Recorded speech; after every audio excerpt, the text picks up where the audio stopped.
Hi there, and welcome to the first phase of North Digital's social media training series for churches.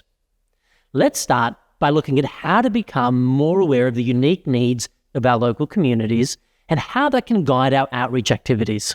I want you to think about your local community. How many of your church members live in the neighbouring suburbs near your church? How often do your members interact with local community members? And if I was to ask you to summarise the needs of the local community, what would you say they were? Now, it's easy to assume that we already know our local community, but often those assumptions might not be reality. Now, you might say, can't we just assume that all people are lost, therefore have the same needs? Well, let's start with something simple, a simple truth. Ministry is about people, and to reach people effectively, we need to understand who they are, what they care about, and what they need. To find out more about this, I caught up with a pastor and researcher, Dr. Brendan Pratt. Why do you think it's important for our local churches to have a deep understanding of the community they're trying to reach to? I think the answer's in your question, Christian. When you said trying to reach to, we put in huge amounts of effort and resources, and the local church is the God's community, God's body, that's called to reach the community. And so if we're going to take that calling seriously, then what is that community that we're called to reach? Who are these people? What are their goals, dreams, ambitions? What does it look like? They're God's kids too, by the way. So God's already working that community. Sometimes we forget that. We think we've got the monopoly on that. God's already there. We're joining him on that mission. But as far as our part in that, what is that community? What's that look like? What's it look like to be part of that community so that we're drawing people into a beautiful picture of God? And so it's community interacting with community. So it's worthwhile putting that effort into working out why and how and who and what they've grown up with. We make assumptions about them. Too often we assume that they might have a biblical worldview. What if they don't? Australia, most people don't have a biblical worldview anymore. So therefore, the things that might have worked previously are steps down the track. So what steps do we need to put in place so that what we're doing actually makes sense in the community? And so there's stepping stones for our community to connect with the church community. Otherwise, we're expecting a great big jump, and we wonder why they're not making that jump, because we haven't put the stepping stones in place. What stepping stones? Every church is going to have a different set of stepping stones because every church is in an entirely different community with an entirely different set of jigsaw puzzle pieces to make that beautiful picture of God. You mentioned a few things about the Australian community, a few insights, but can you tell us a little bit more over the years of ministry of leadership in various parts of Australia? What's the Australian community on average that we're trying to reach like? What insights have you gained about where Australia's at? So Australia being a post-Christian country, that's intriguing in itself. What is it that's had Australians move from what we would call a Christian country to post-Christian? What's that mean? Intriguingly, Australians are more spiritual than ever. Philip Hughes from Christian Research has done a whole lot of work on that. Australians are more spiritual than ever, but increasingly disconnected from institutions, which includes the church. So why would they disconnect from those institutions? Why would 84% of Australians not consider a church on their radar of what it means to have a significant life? So why would that be? Where has the church come from and gone to? What in some ways the church has caused that disconnection. What's it look like in the research that I've done, Christian? The big challenge is consumerism, but we've got to have the church as a consumable for people to engage. But what's it then look like to grow them beyond that? And so operating consumer culture, operating in a post-Christian culture, operating in a culture that has shifted significantly on where they're looking for a sense of meaning. Most people in Australia, if you ask them where they're going to find meaning, they're not thinking of a church.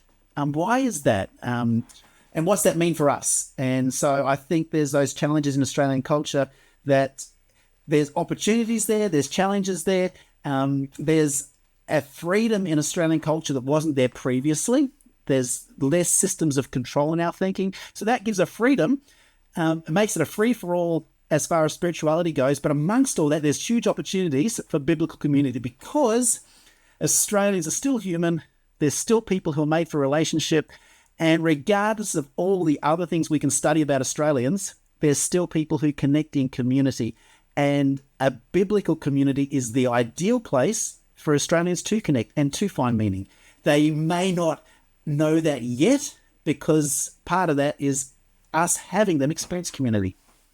Fantastic. Now, you mentioned that they are spiritual, but not connected to churches or Christianity. What does it mean that they're spiritual? So, intriguingly, if you were to read material from the 70s and 80s that talked about secularism, they predicted, philosophers, people analysing religion thought that Australia was moving to a place where we'd be increasingly scientific, rationalistic in our thinking, and less room for the spiritual, for the mystical, for the idea that there's something beyond. In actual fact, it hasn't gone that way. In actual fact, Australians more than ever are saying, hey, there is something bigger going on. There is something spiritual, but they're expressing that spirituality in individualized forms. And so it's not an idea of, hey, let's join a church community, but it certainly they have room for the spiritual. And that's why we end up with this whole consumer category of spiritual products, where people are selling the spiritual, where companies are picking up on those spiritual themes, where you'll get shops these days that'll sell religious icons from Eastern mythology, from Judaism, from Christianity, even the occult, all in the same store, because it's the category of the spiritual. And so Australians are shopping for spirituality, trying on spirituality, putting it back on the shelf of life, but never engaging beyond an individual form, even if that disagrees within themselves. So they're trying it, but unfortunately the Christian church, for a whole lot of reasons, is not seen as necessarily having that answer. Now, you've done your PhD in this area, you've had a lot of experience as a pastor, as a leader. The average church member, the average church, what practical steps can they take to really understand the culture and the needs of their community? What would you encourage they do? Do you know what? You can read a whole lot of books. I'm looking on the shelf, Christians, a whole lot of books if you wanted to read. Reality is, walk outside and talk to people. And if you talk to neighbours, talk to people in your workplace, become part of the community, then you'll find out what's happening, how it works. A lot of people these days have the opportunity to join community networks on social media. They'll be able to see this is what our neighbours are thinking about, what they're trying to achieve. So theoretically, yes, lots of stuff you can read, because there's sociologists analysing Australia and analysing what's happening and what trends. But you don't have to be an academic. You don't have to be a genius. You just have to be a person who's willing to talk to people and listen. Too often, I think because we've got a message to share, we're so eager to share it that we don't take the time to just sit and listen. Listen to people, and you'll soon work out what their goals and dreams and hopes are. And you'll soon work out what's pressing their buttons. It doesn't mean you have to deliver a message that fits that, but it does mean you're at least in a relationship where you get the right to then, more than anything, you get the right to model what it is to be a loving and lovable Christian. Now, I'd like to hone in on this a little bit more. You're a pastor, you're charismatic, you've got a lot of energy, but the average church member that says, well, most of my friends are Adventist, or they're already related to me, and you said get out of the house and meet people. It sounds easy on paper.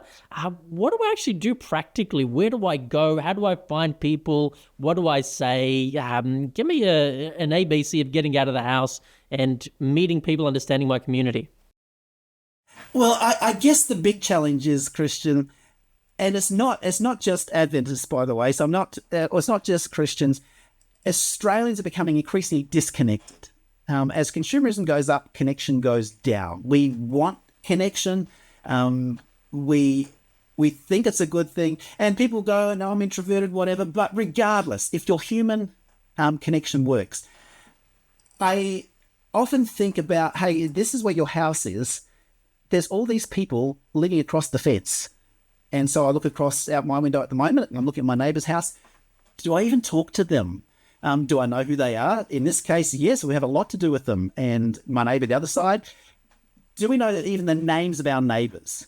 You get to know their names, you get to chat to them, get to interact with them. And as people can say, hey, but that's easy because you're outgoing, whatever. Reality is, building friendships really shouldn't be that difficult. We've got neighbours there, talk to them. You've got work colleagues, talk to them. Sometimes just listen to them, and when you get a chance, just let them know who you are. Let them know what matters. If there's any big secret formula, I think we've already discovered it. I think Ellen White says it beautifully when she says, "Be a loving and lovable Christian," and that means, if there's an opportunity to do something for your neighbour, do it. If you're chooks laying extra eggs, share the extra eggs. If you've got extra vegetables, share them. If there's a big special on Up and Goes and you get a whole bunch of them, give some to your neighbour. And it's just, we've got neighbours here that one of them works at the markets. Extra veggies all around. We've got neighbours who, what do you contribute to the neighbourhood? Someone needs to take the first step. And I think that's the challenge, because neighbours want to be friends with their neighbours. It's just everyone's waiting for someone else to take the first step. I think if you just take that step and show friendliness, you'll soon get friendliness back. What would you say to someone who tried that once or twice and it didn't go as well? What would they do from here? I would say keep trying. And maybe you've got grumpy neighbours. There's going to be other people. It's as you interact in life. Chat to the person who's cutting your hair. Chat to the person. I've got a younger brother, Greg, and he purposely makes sure that he fills up his car at the petrol station same time of the week when that person's on their shift, so he gets to know them. He ended up with a person involved in his church community just because he got to know them from making sure that every week it was the same time, same person on the shift, get a chance to chat. He would purposely go at a time when it wasn't busy, so there'd be time to chat. I'm not saying you have to do that, but be intentional about doing life with eyes open to the people that God's already put in your circle. We put a lot of effort into finding people and trying to convince them to come to something. There's people already in your circle of life. What do they see? Who are they finding? When they think of a Christian, will it jump into their mind that, yes, there's someone in my sphere of influence and my life is better because of them? This is the intriguing part, Christian, in that the Christian Research Association research, it talks about Australians. It outlines how, while most of them don't search for meaning in a church, they have a very positive picture of the Christians they know. So they go, Christians, nah. But the ones I know, yep. And it is amazing. And in some ways, that's probably a really good thing. The ones I know are good, but maybe we're not then joining those dots between, hey, the Christians you know and the ones that make up this church. Because the media are more than happy to beat up on the church. And you'll see that in all kinds of ways. But relationships still, at the end of the day, the person I know, when push comes to shove and there's something going on, and I think of my neighbours here, they say we're not spiritual, but when something happens in their life, they know where to chat. That's good. Now, we've talked about some things individuals can do, church members. Are there some ideas or suggestions for a church leadership team, a church board, or a personal ministries team that they could do corporately or collectively to really get to know and understand their community and its needs better? Yeah, there's a lot of data available. And if you're having trouble accessing that data, there's census data available. There's different organisations will put that data together for you. There's plenty of data in the census that will show you, here's the facts and figures about your area. So getting that information, if I was a church personal ministries team, I would make sure I had that for a start. It's going to tell you where the pressure points are in your community. It's going to tell you what's happening. It's going to tell you what family situations you're ministering with. So on a church-wide level, that's worth having, because that's worth knowing that this is what we do together. Is that going to be something our community is going to engage with? And so I would get that kind of material. I would ensure that what we were doing as a church community was reflective of what it means to be the bigger community.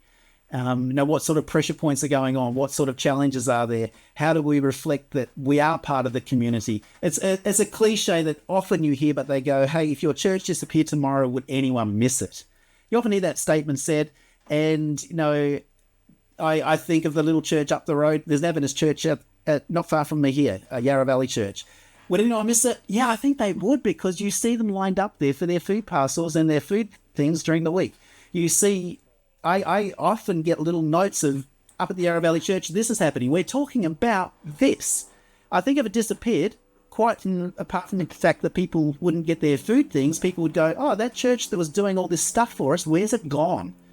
And so I think you can be ensuring that in your community, people know that the group of Christians who love this community and serve this community.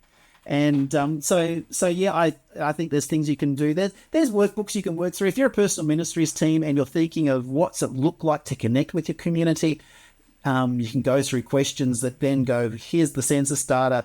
This is what our community is. This is what our church community is. Because it's no use, for instance, running some sort of ministry if no one in your church is gifted or interested in that.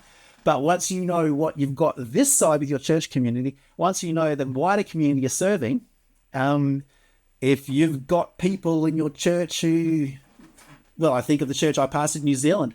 We had this girl who was passionate about horses, and they ended up 3 or 4 people passionate about horses.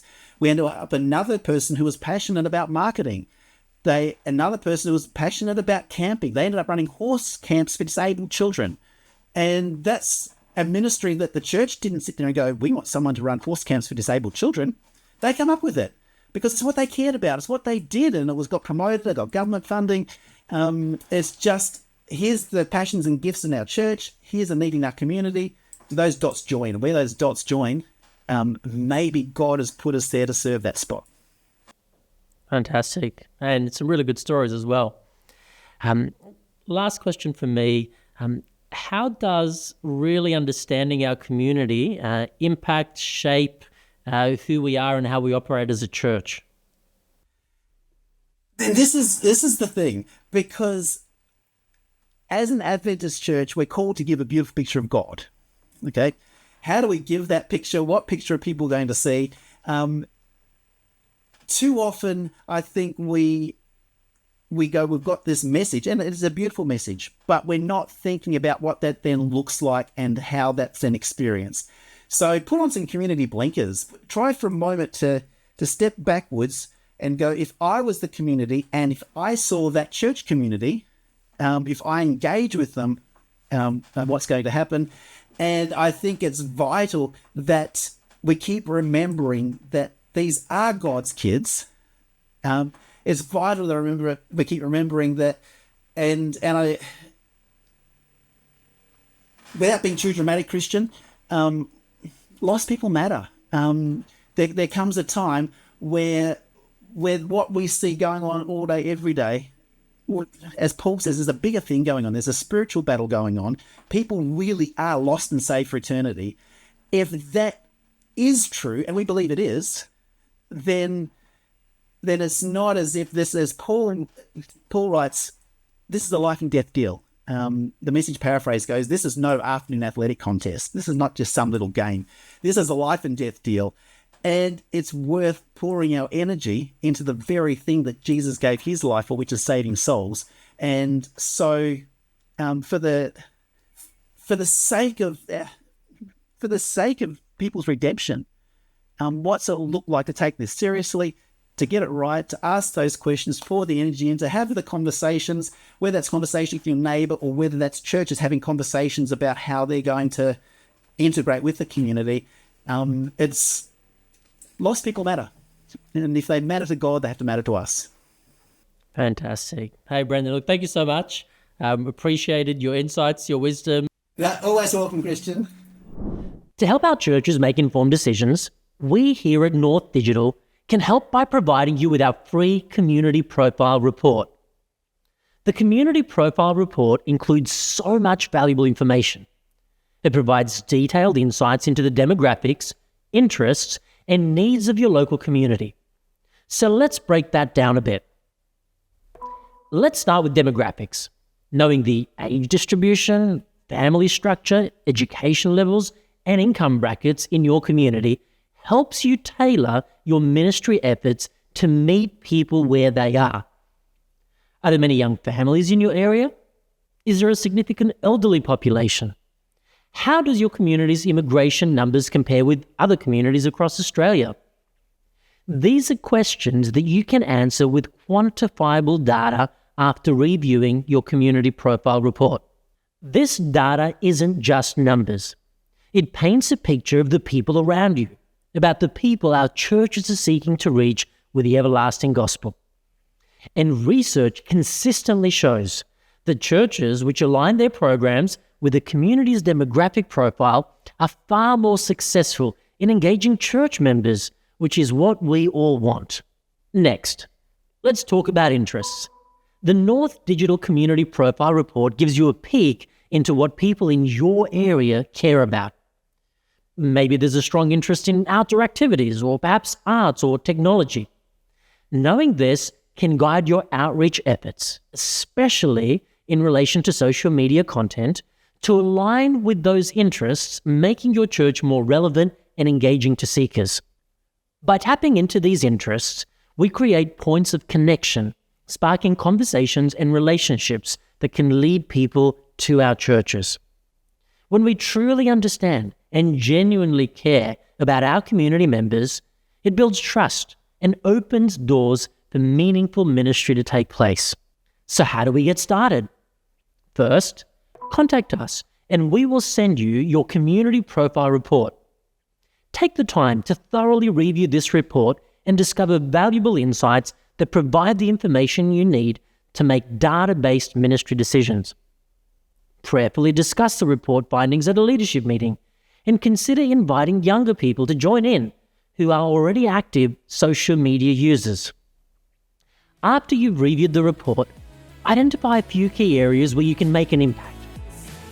By following these steps, you'll be well on your way to a more informed, more effective, more compassionate church. Thanks for joining me in this first module. Check out the next video, where we'll explore ways our church can work to solve the identified needs of our local communities. I'll see you then.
Australians, there's still people who connect in community.